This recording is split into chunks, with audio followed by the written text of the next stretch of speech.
It's the Joe Show. Good morning and welcome to the Joe Show with me, Joe. I need to figure out a name for my watchers. Call you guys readers? Joeians? Welcome back, Joeians. Welcome back, readers. Good morning, readers. Good morning, adventurers. Good morning. Anyways, this is the show where I read an article a day and then give my opinion, form some conclusions about it. I learned something, you learned something. We're all winners here.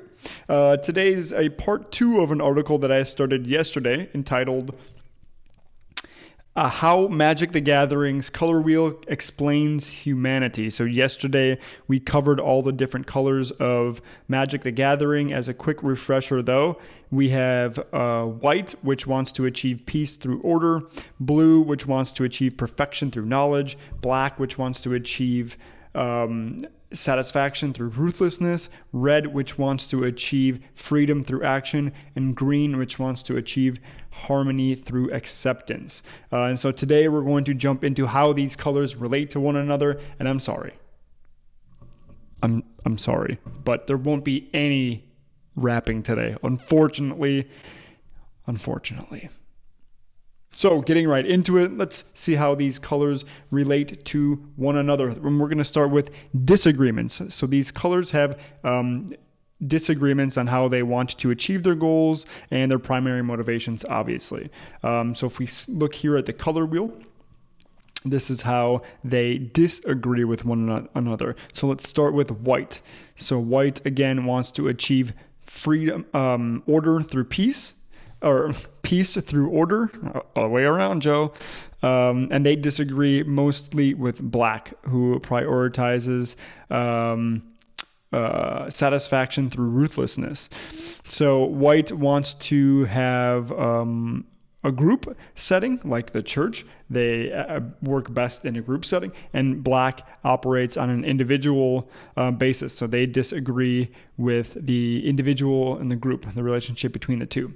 And black also disagrees with green. So they disagree on how to look at the natural order of things. So green wants to embrace preservation, keep nature. Black wants to exploit things. So let's say that there is like a mine. Green would want to preserve that mine, maybe make it into like some sort of sanctuary, and black views it as an opportunity to exploit and make a coal mine. So then green also disagrees with blue. They have a disagreement on the, potential of the individual.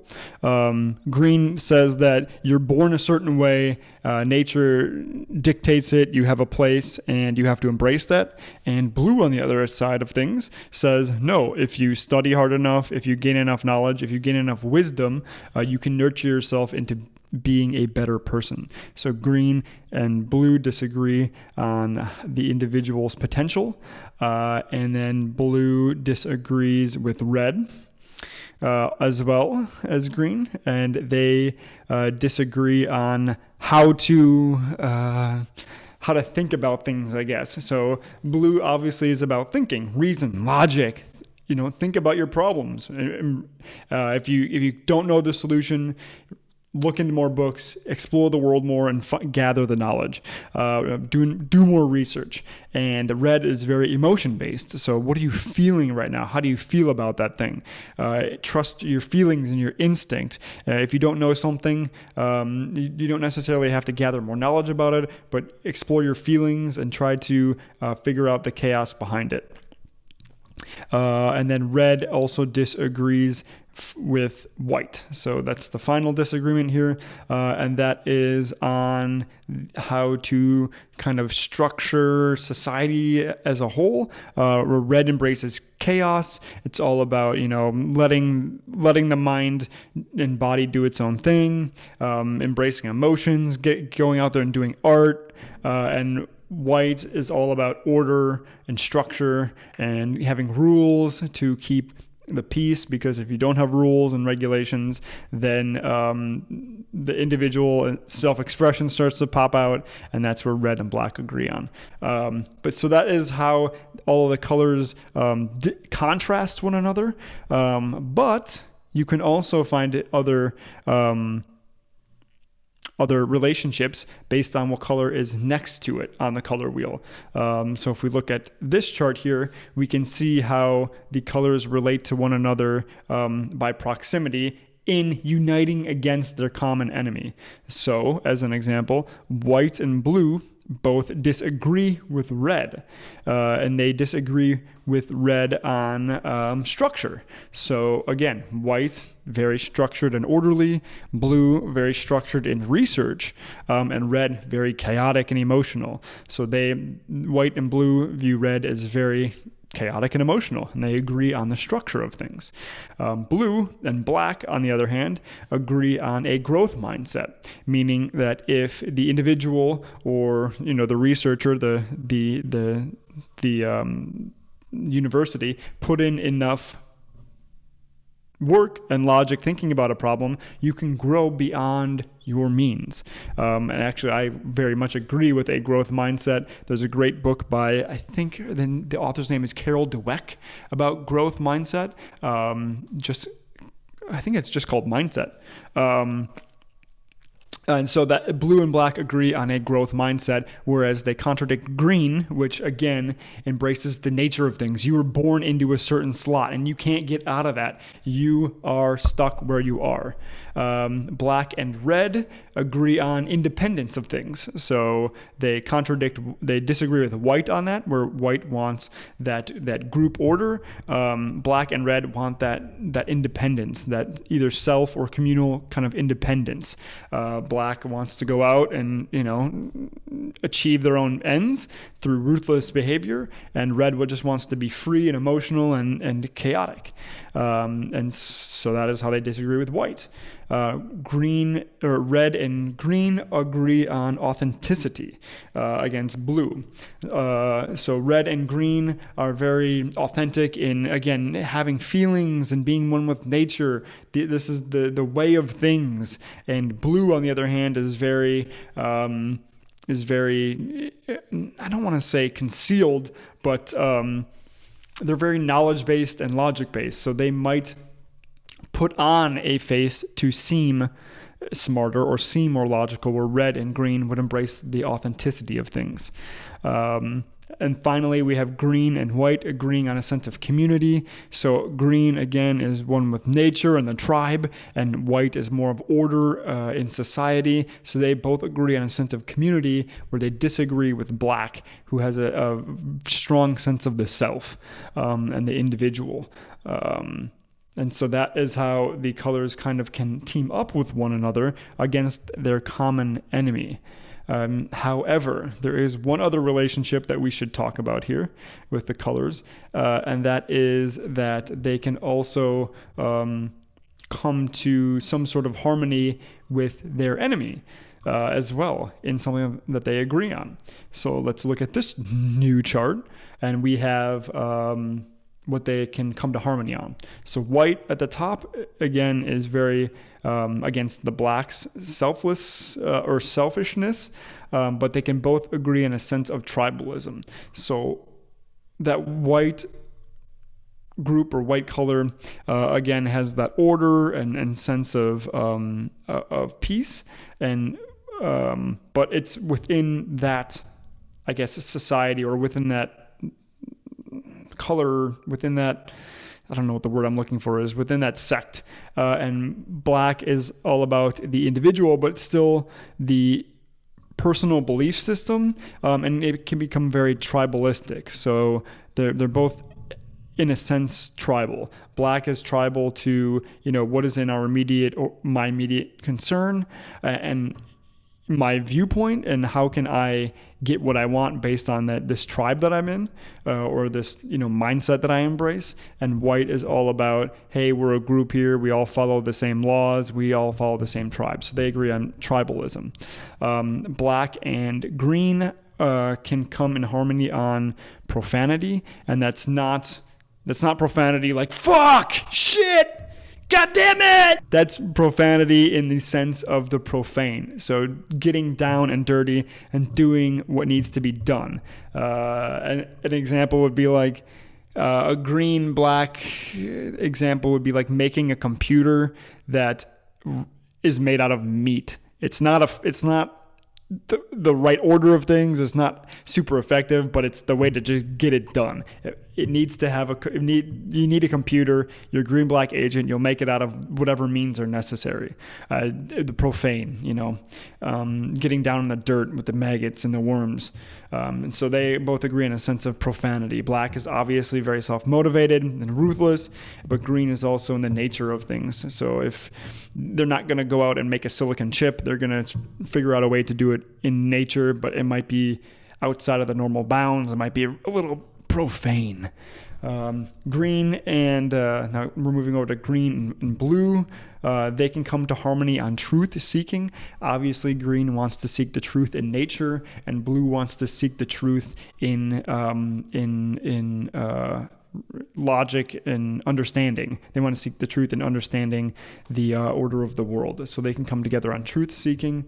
Blue and red can come into harmony on creativity. So they both agree that expressing one's self and being creative can be a positive thing. So blue in research and logic, you've got to have an element of creativity in it to kind of think outside the box and figure out the real truth behind the things. And red is all about creativity in a sense of like passion, what you're feeling, and being creative within your spirit. And finally, we have red and white, and they both agree on heroism. So red has a strong sense of, even though feeling what's right and what they should be doing, and how to kind of, I guess, save the world. And white is all about, obviously, heroism.